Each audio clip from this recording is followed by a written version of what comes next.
میں نے اسی لیے بی بی کے خطبے کا انتخاب کیا اگر سننا چاہیں تھوڑا سا میں ماحول بنا دوں تاکہ اندازہ ہو بی بی نے کیسا خطبہ دیا، کس مقام پہ خطبہ دیا۔ ایک بات یہاں روک کے کہتا ہوں، جناب زینب خطبہ دینا نہیں چاہتی تھی، غور سے سنیے گا، خاص طور سے میری بہنیں، میری ماں بہنیں، میری بیٹیاں بیٹھی ہیں، اس جملے کو غور سے، بی بی اس مقام پہ خطبہ دینا نہیں چاہتی تھی۔ ایک بلند مقام پہ یزید بیٹھا تھا تخت لگا کے اوپر، بیویاں کھڑی تھی مجمع کے اندر، بار بار مخاطب ہوتا تھا، بی بی سے سوال کرتا تھا، یہ بی بی کون ہے، وہ بی بی کون ہے، بی بی جواب نہیں دیتی تھی۔ جب ہم کلام ہوتا تو بی بی جواب نہیں دیتی، کہا کیوں؟ کہا تجھے اس لائق نہیں سمجھتی، میں تجھے اس لائق نہیں سمجھتی کہ تیرے کسی سوال کا جواب دوں، میں علی کی بیٹی ہوں۔ بی بی وہ بار بار ہر کلام ہوتا، بی بی جواب نہیں دیتی تھی اسے۔ تو ایک مرتبہ جناب زینب کبریٰ نے جو خطبہ دیا میں پیش کر رہا ہوں، جب امام وقت پہ پابندی ہو، اگر جملہ پہنچا ہو، جب امام وقت پہ پابندی ہو تو اس وقت مظلوم کا ساتھ دینے کے لیے مستورات کو بولنے کی اجازت ہے۔ پیغمبر اسلام نے فرمایا ہے افضل الجہاد کلمۃ الحق عند الجاہر، سب سے بڑا جہاد یہ ہے کہ ظالم و جابر کے سامنے کلمہ حق بلند کیا۔ جناب زینب کبریٰ صدیقہ صغریٰ، جناب سیدہ صدیقہ کبریٰ، صدیقہ کبریٰ، جناب امیر ہیں صدیق اکبر۔ اگر آپ سے کوئی اور کہے نا کہ نہیں صدیق اکبر کوئی اور ہے، صدیقہ کبریٰ کوئی اور، تو سوال کیجئے گا پھر مباہلہ میں پیغمبر انہیں کیوں نہیں لے گا؟ جب مباہلہ میں گیا وہی صدیق اکبر، جب مباہلہ میں بی بی گئی وہی صدیقہ کبریٰ۔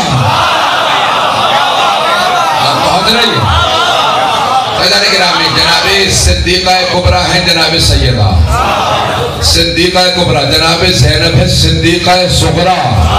بات پہنچ رہی ہے؟ میری بات بری تو نہیں لگ رہی کسی کو؟ تو جناب سیدہ ہے صدیقہ کبریٰ، جناب زینب ہے صدیقہ صغریٰ۔ صدیقہ کبریٰ نے جناب امیر کی ولایت کا دفاع کیا، انہوں نے پہلے علی کی ولایت کا دفاع کیا، جناب صدیقہ صغریٰ نے چوتھے امام دوسرے علی سید ساجدین کی ولایت و امامت کا دفاع کیا۔ اب میں پورا ماحول بنا رہا ہوں آپ کے سامنے، کہ اگر میں ماحول پیش کر سکوں کہ کیا ماحول ہے۔ تو جناب زینب بار بار دیکھ رہی یزید بیٹھا مخاطب نہیں ہوتی، لیکن جب جیسے ہی امام سجاد جمعے کا دن تھا، اول سفر کی پہلی سفر 61 ہجری، جب بیویاں امام سجاد کے ساتھ شام پہنچی تو ایک آدمی خطبہ دے رہا تھا، اور وہ خطبے میں جناب امیر کا نام لے کے توہین کر رہا تھا۔ جیسے خطبہ تمام ہوا تو مولا سجاد نے کہا مجھے بھی اجازت دو، میں کچھ کہنا چاہتا ہوں۔ اس نے تو جو کہنا تھا کہہ دیا، میں اب بولنا چاہتا ہوں۔ جیسے امام سجاد کھڑے ہوئے نا تو آپ کے گلے میں توق تھا، ہاتھوں میں ہتھکڑیاں تھی، پاؤں میں بیڑیاں، جسم پہ زنجیریں تھی۔ یزید نے فوراً کہا کہ انہیں بولنے مت دینا۔ جلاد آگے بڑھا، سپاہی آگے بڑھے، انہوں نے زنجیروں میں ہاتھ ڈالا کہ آپ ہمارے قیدی ہیں، بولنے کی اجازت نہیں۔ زنجیروں میں ہاتھ ڈال کے امام کو بٹھا دیا، خاندار توق تھا۔ جیسے ہی دیکھا نا جناب زینب نے صدیقہ صغریٰ نے کہ امام میں وقت پہ پابندی ہے، تو جناب زینب کھڑی ہو گئی۔ غور سے سنیے گا، میں پورا نقشہ کھینچ رہا ہوں آپ کے سامنے۔ اس وقت جناب زینب نے قیام کیا، کیونکہ جناب زینب اپنی ماں کا کردار جانتی تھی۔ جب جناب امیر پہ پابندی تھی تو جناب سیدہ نے قیام کیا تھا، جناب زینب نے دیکھا اس وقت کے علی پہ پابندی ہے، میرے پہ قیام واجب ہے، تو جناب زینب کھڑی ہو گئی، کہا کہ میں خطبہ دوں گی۔ یزید نے فوراً وہاں پہ جو بیٹھا تھا برندی پہ، اس نے فوراً اشارہ کیا، کہا سپاہیوں سے اپنے ہاتھ میں تازیہ نہ اٹھاؤ، اس بی بی کو بٹھا دو، بولنے مت دے۔ جناب زینب کبریٰ نے اس وقت سر اٹھا کے کہا کون مجھے روکے گا خطبے سے؟ تو سارے بندے کی توجہ، جناب زینب کبریٰ نے کہا مجھے خطبہ دینے سے کون روکے گا؟ تو یبنت طلقاء،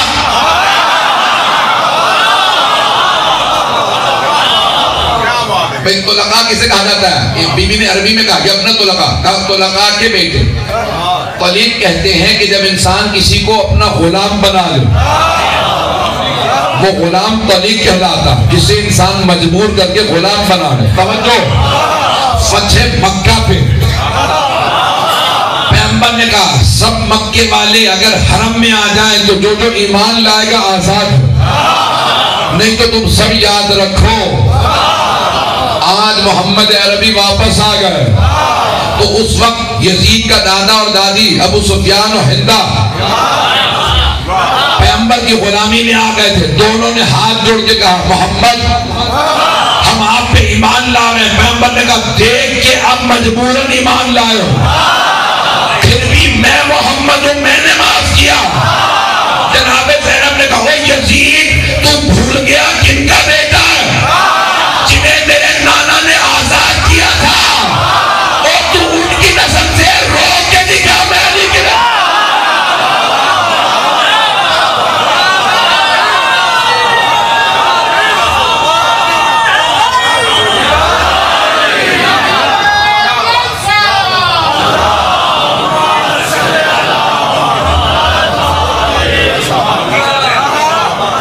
میرے ساتھ. ایک مرتبہ بھی نے یبنت اللہ کہا جنہیں میرے نانا نے میرے جد نے آزاد کیا تھا اور جس کے باپ کو میرے بابا علی نے آزاد کیا.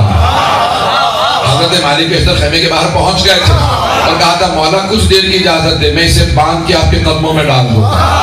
ارے جو علی کے غلام سے نہ بچ سکے وہ علی کا مقابلہ کیا کرے گا. تو مولا نے کہا تھا کہ نہیں اب مجھے تفصیل کا وقت نہیں ہے. تو جناب زینب کبریٰ نے کہا یبنت طلقہ او طلقہ کے بیٹے تو مجھے روکے گا، روک کے دکھا میں خطبہ دوں گی علی کی بیٹی. تو ایک مرتبہ یزید نے کہا نہیں ان کو خطبہ نہ دینے دینا، آگے بڑھو. جیسے سپاہی آگے بڑھے نا تو 700 کرسی نشین تھے، 700 افراد کرسیوں میں بیٹھے تھے یزید کے دربار میں جہاں پہ بیویاں موجود تھیں. وہ تمام افراد کھڑے ہو گئے. کہا یزید یہ بی بی ہے، ابھی جانتے نہیں کون ہے، انہیں معرفت نہیں تھی، صرف یہ دیکھا کہ یہ خاتون ہے. کہ یزید یہ بی بی ہے، بوڑھی ہے، قیدی ہے، تو حکومت میں تخت تیرا، تاج تیرا، حکومت تیری، سکہ تیرا، یہ تیرا کچھ نہیں کر سکتی. بولنے دے خاتون ہے، اب نہ روکنا. یزید نے کہا تم نہیں جانتے یہ علی کی بیٹی ہے.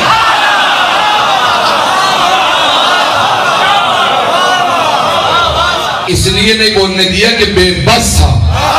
اب سمجھ میں آیا زینب کون ہے؟ جو اس وقت کے حاکم کو جو حکومت میں ہو، جس کی فوج ہو، جس کا تخت ہو، جس کے سر پہ تاج ہو، سکہ اس کا ہو، حکومت اس کی ہو، جسموں پہ راج اس کا ہو، اسے بی بی کہیں کہ جسموں پہ راج تیرا ہے، دلوں پہ ہمارا، دلوں پہ راج ہمارا ہے. روک سکتا ہے تو روک کے دکھا. ایک مرتبہ یزید سمجھ گیا کہ اب میرے بس میں نہیں کہ میں روک سکوں. اس وقت جناب زینب نے خطبہ دیا. کہا لوگوں سنو میں باقی کی نہیں، نواسہ رسول کی بہن، محمد مصطفیٰ میرے جد، علی مرتضیٰ میرے بابا تھے، یہ کعبہ قوسین کی منزل میرے نانا کے لیے، ملیکۃ العرب میری نانی تھی، میں سیدہ کی بیٹی، میری دادی فاطمہ بنت اسد کعبے میں جاتی. پتہ نہیں توجہ ہے یا نہیں. جناب زینب نے اپنا تعارف کروایا. پھر ایک مرتبہ سارے مجمع کو مخاطب کیا تو مجمع رونے لگا. پھر ایک مرتبہ یزید کی طرف سر اٹھا کے کہا یا یزید کت قیدک وسعا سعیت وناسب جہدک واللہ لا تبہو ذکرنا ولا تمیت وحینا. ایک مرتبہ بیوی نے مخاطب ہو کے کہا او یزید تو نے جتنا مکر و فریب کرنا تھا کر لیا، اگر تجھ میں ہمت ہے تو اور مکر و فریب کر لے، تجھ میں اگر اور طاقت ہے تو اور طاقت لڑا لے. واللہ ابھی بھی قسم کھا کے کہہ رہی ہیں خدا کی قسم ہم اہل بیت کا ذکر مٹنے والا نہیں. واللہ لا تنہو ذکر ولا تمیت وحینا، میرے جد رسول خدا کی وحی یعنی قرآن کبھی بھی ختم ہونے والا نہیں. تو سمجھتا ہے کہ تو نے محمد مصطفیٰ کے قرآن کو ختم کر دیا، اہل بیت کو ختم کر دیا. یزید خدا کی قسم ہم اہل بیت کا ذکر مٹنے والا نہیں ہے. یہ جو میں کر رہا ہوں یہ ذکر آل محمد ہے. جب شام میں نہیں رک سکا تو آج کیسے رکے گا؟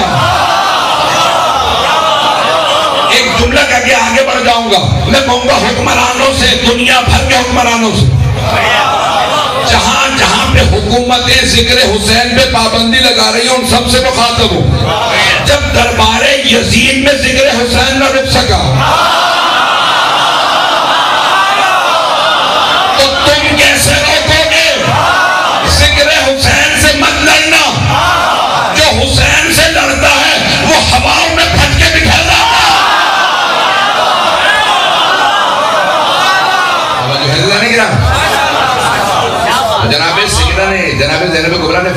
کہا کہ اے یزید ہمارا ذکر مٹنے والا نہیں ہے، اور بیوی نے قسم کھا کے کہا واللہ لا تمحو ذکرنا، خدا کی قسم ہمارا ذکر مٹنے والا نہیں۔ اس زمانے کے لوگ سمجھ نہیں رہے تھے، وہ سب کے سب اب یہ پہچان گئے تھے کہ جناب زینب کبریٰ رسول خدا کی نواسی علی مرتضیٰ کی بیٹی۔ اب وہ سب پریشان، ارے یہ اتنی عظیم بیوی اتنے عظیم خاندان سے ارے قسم کھا کے اتنی بڑی بات کہہ رہے ہیں، ارے مٹ تو گئے، یہ بھائی ان کے بیٹے مارے گئے کربلا کے اندر، یہ کوئی بھی نہیں رہتا وہ جو سنیے کا جانے گا۔ اب وہ سب لوگ یہ سوچ رہے تھے کہ یہ بی بی قسم کھا کے اتنی بڑی بات کیسے کہہ رہی ہے رسول کی نواسی ہوتے ہوئے، ان کے بھائی بیٹے کربلا میں مارے گئے، یہ خود قید میں ہاتھوں میں رسیاں ہیں اور یہ قیدی بنی کھڑی ہے، تو یہ تو مٹ چکے ہیں، یہ کیا کہہ رہی ہے کہ واللہ لا تمحو ذکرنا، ہم اہل بیت کا ذکر مٹنے والا نہیں ہے۔ عزیزان گرامی اس زمانے کے لوگ سمجھ نہیں سکتے تھے کہ جناب زینب کیا فرما رہے ہیں۔ اب آئیے ذرا 1400 سال بعد،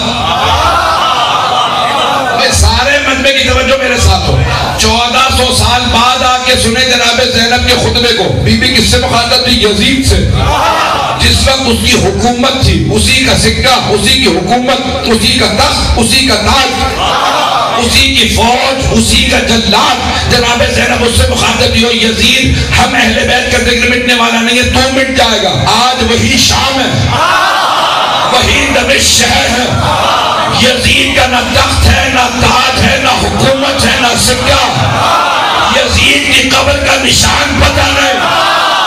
جب آپ شام جائیں گے جناب زینب کا حرم بلند ہے، ہر جگہ لکھا welcome to the city of Sayyida Zainab, Sayyida Zainab کے شہر میں خوش آمدید، یزید مٹ گیا، زینب زندہ۔ سمجھ میں آیا جناب زینب کا خطبہ؟ بی بی نے کس ماحول میں خطبہ دیا؟ بی بی نے اس انداز سے خطبہ دیا کہ ہم خدا کے قسم ہم اہل بیت کا ذکر مٹنے والا نہیں، لا تمحو ذکرنا ولا تمیت وحینا، ہمارا ذکر ہمارا تذکرہ مٹنے والا نہیں ہے، ہم باقی رہیں گے۔ عزیزان گرامی، یزید تھا، حسین ہے،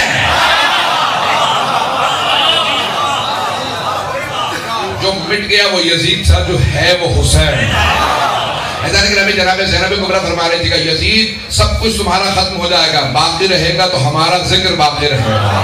عزیزان گرامی، جب سارے کا سارا دربار رونے لگا نا، سب کے سب جناب زینب پہ ایمان لے آئے اور سب کہنے لگے ہم کہتے ہیں یہ بی بی بعصمت ہے۔ توجہ تو سنیے گا، جب سارا دربار کہنے لگا ہم کہتے ہیں یہ بی بی بعصمت ہے، بی بی نے ایک مرتبہ یزید کو دیکھا، یزید نے گھبرا کے کہا میں نے نہیں مارا حسین کو، جو اب تک کہہ رہا تھا نا حسین باغی ہے، باغی واجب القتل ہوتا ہے، حسین کو مارنا صحیح تھا، اب وہ گھبرایا کہ ایسا نہ بغاوت ہو جائے، اس نے کہا میں نے نہیں مارا حسین کو، عمر سعد نے مارا تھا، عبید اللہ بن زیاد نے مارا تھا۔ یعنی اب وہ اپنے درباریوں سے گھبرا کے کہہ رہا تھا میں نے نہیں مارا، یعنی مان رہا تھا جرم ہے، مان رہا تھا حسین کو مارنا جرم۔ جناب زینب نے سید الشہداء کے سر کو دیکھا، کہا بھیا گواہ رہنا، میں نے آپ کے قاتل سے اسی کے دربار میں اقبال جرم کروا دیا۔ اب وہ ماننے لگا ہے یہ جرم تھا۔ جب قاتل خود اپنے جرم سے دامن چرانے لگے تو سمجھ لو مقتول کی فتح ہو گئی، لیکن یہ فتح کی ضمانت جناب زینب نے دی۔ اب جب سارے کے سارے دربار والے جناب زینب کی عظمت کے قائل تھے کہ یہ بی بی بعصمت ہے، اب کیا کیا جناب زینب نے؟ بی بی فوراً رکی، جب سب کو منوا لیا نا میں بعصمت ہوں، جناب زینب کھڑی تھی، ایک مرتبہ اشارہ کیا امام سجاد کی طرف کا قم یا سیدی و مولانا، توجہ، کہ اے میرے مولا، اے میرے آقا، اے میرے امام، کھڑے ہو جائیے خطبہ دیجیے۔ نہیں پہنچا سکتا، سارے مجمع کی توجہ، بی بی نے سارے مجمع سے منوا لیا نا کہ مانتے ہو میں بعصمت ہوں، مانتے ہو نا میں بعصمت ہوں، یہ میرا بھی امام ہے۔ بی بی نے ایک مرتبہ مجمع سے منوایا مجھے بعصمت مانتے ہو، یہ میرا امام ہے۔ ایک مرتبہ کا قوم یا سیدی و مولا ہے، میرے امام ہے، میرے مولا ہے، میرے آقا، کھڑے ہو جائیے آپ کے خطبے کی باری۔ اب یزید جو روک رہا تھا روک نہیں سک رہا، پتہ نہیں بات پہنچے گا نہیں، اب اس سے بھی روکا نہیں جا رہا تھا، سارا دربار کہنے لگا ہم سننا چاہتے ہیں یہ کیا کہنا چاہتے ہیں۔ اور امام کھڑے ہوئے زنجیروں کو تھاما کھڑے ہو گئے. جب خطبہ دینا چاہتے تھے نا تو لوگ کہنے لگے آپ بھی ممبر پہ آ جائیں, آپ ممبر پہ آ کے خطبہ دیجئے. امام نے ممبر کی طرف اشارہ کیا, حاضر اعود, اس لکڑیوں کے ڈھانچے پہ نہیں پہنچا سکا. امام نے کہا یہ ممبر نہیں ہے, لکڑیوں کا ڈھانچہ ہے. کیوں؟ کیونکہ ابھی اسی ممبر سے جناب امیر کی توہین کی گئی تھی. میرا نظریہ یہ ہے کہ امام جو کہہ رہے ہیں لکڑیوں کا ڈھانچہ, ممبر نہیں ہے, لکڑیوں کا ڈھانچہ, حاضر اعوج, یہ لکڑیوں کا ڈھانچہ. جس ممبر سے علی کی توہین ہو وہ ممبر نہیں, لکڑیوں کا ڈھانچہ. اور جن لکڑیوں پہ بیٹھ کے علی کا تذکرہ ہو, علی کے فضائل ہو, وہی ممبر ہے. جہزہ نہیں رہا. امام نے ایک مرتبہ حاضر اعوج, یہ لکڑیوں کا ڈھانچہ. اب سارے مجمع نے کہا کہ نہیں, آپ تشریف لائیے, آپ ممبر پہ آئیے. امام نے زنجیروں کو تھاما, ممبر پہ گئے. اور ایک مرتبہ جانے کے بعد کہا انا ابن مکہ تھا بنا, میں فرزند مکہ, میں فرزند منا, زمزم ہمارا ہے, حجر اسود ہمارا, کوثر ہمارا ہے, مدینہ ہمارا ہے. انا ابن کعبہ تھے والقوسین ولدنا, میں اس آیت کا بیٹا ہوں جس آیت میں لکھا ہے کہ محمد مصطفیٰ معراج پہ گئے جہاں فرشتے رک گئے, اور اس منزل سے آگے صرف پیغمبر گئے. میں اس محمد کا بیٹا ہوں, میں علی مرتضیٰ کا بیٹا ہوں, میں حسین ابن علی کا بیٹا ہوں. امام نے اپنے سارے فضائل پڑھے, سارا مجمع رونے لگا. امام نے کہا اب سمجھ میں آیا ہم کون ہیں, ہم آل محمد ہیں. یہ سب کا سب نظام شریعت ہمارا. اب سارے کا سارا مجمع ہے. یزید نے دیکھا کہ بھئی یہ تو پورا کا پورا مجمع منقلب ہو گیا, سب کی آنکھوں میں آنسو ہیں. فوراً اس نے مؤذن کو کہا کہ اذان دے. مؤذن سے کہا اذان دے. اس کو روکنے کا طریقہ صرف یہی ہے کہ اذان دی جائے. توجہ, زنجیروں میں ہاتھ ڈال کے اب نہیں بٹھا سکتا کیونکہ میرے درباری مجھے چھوڑ چکے. ایک مرتبہ یزید نے کہا مؤذن سے اذان دے تاکہ یہ رک جائے. مؤذن نے کہا اللہ اکبر, امام نے کہا جل جلالہ. اس نے کہا اشہد ان لا الہ الا اللہ, امام نے کہا وحدہ لا شریک لہ. جس نے کہا اشہد ان محمد رسول اللہ, امام نے کہا رک. یزید یہ بتا یہ محمد تیرے جد ہے یا میرے؟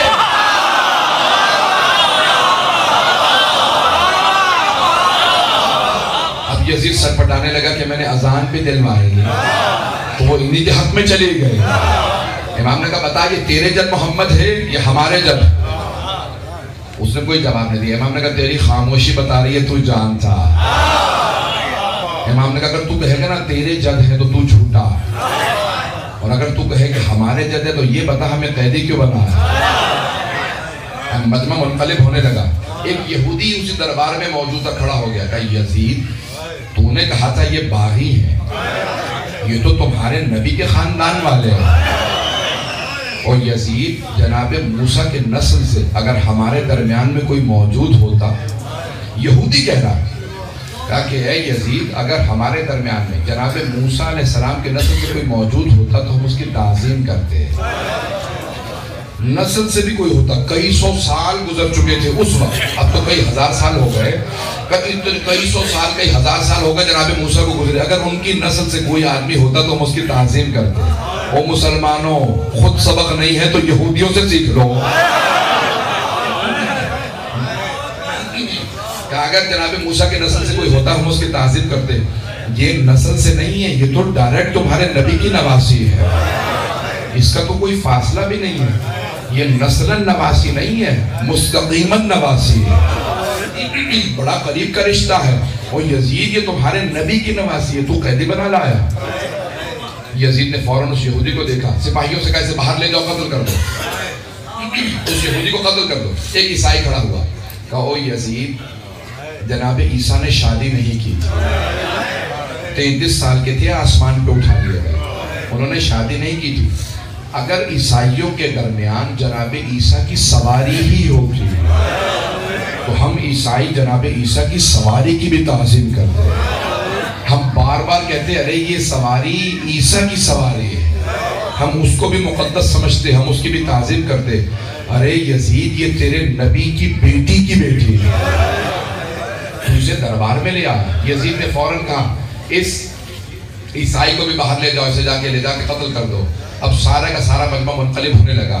کہا ارے ہمیں تو بتایا گیا تھا یہ باغی ہیں، یہ تو آج پتہ چلا رہے ہیں اہل بیت رسول خدا۔ عجیب و غریب کیفیت تھی، آل محمد پہ بڑے بڑے ظلم ہو